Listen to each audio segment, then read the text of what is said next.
Welcome to the Drum Set Therapy Podcast.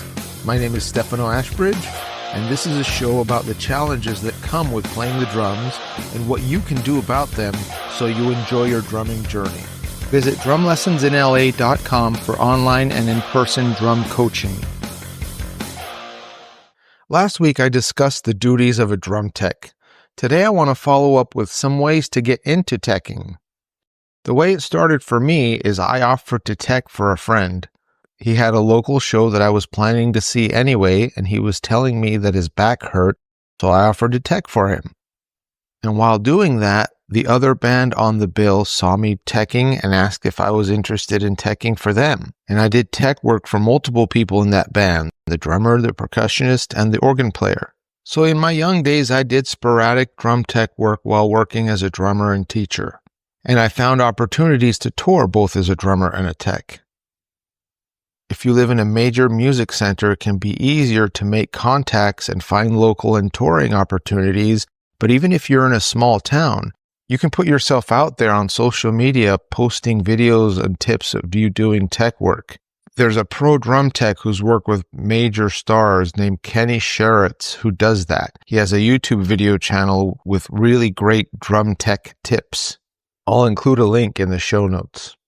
So not only is it valuable for someone looking for advice on drum teching, but if someone looking for a drum tech can find your videos and see that you know what you're talking about and consider hiring you.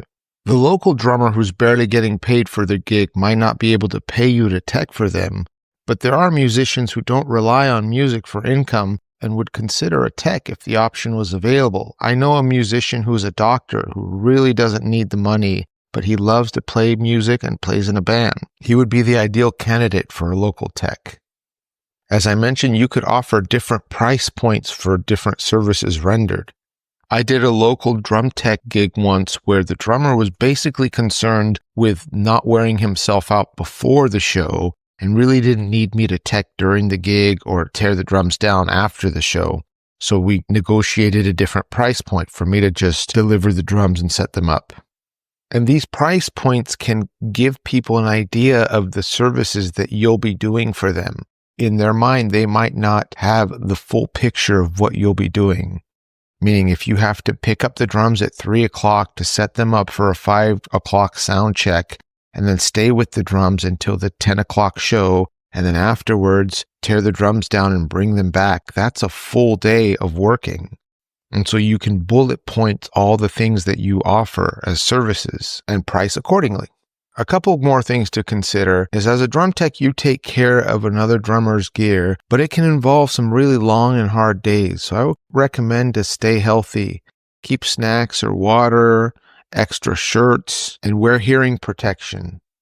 And the other thing is managing egos, especially in high-pressure environments. I would recommend, as in life, be respectful, but don't let people take advantage or treat you disrespectfully. Know how to speak up for yourself or respectfully walk away. Thanks for listening. Visit drumlessonsinla.com for online and in-person drum coaching. Till next time.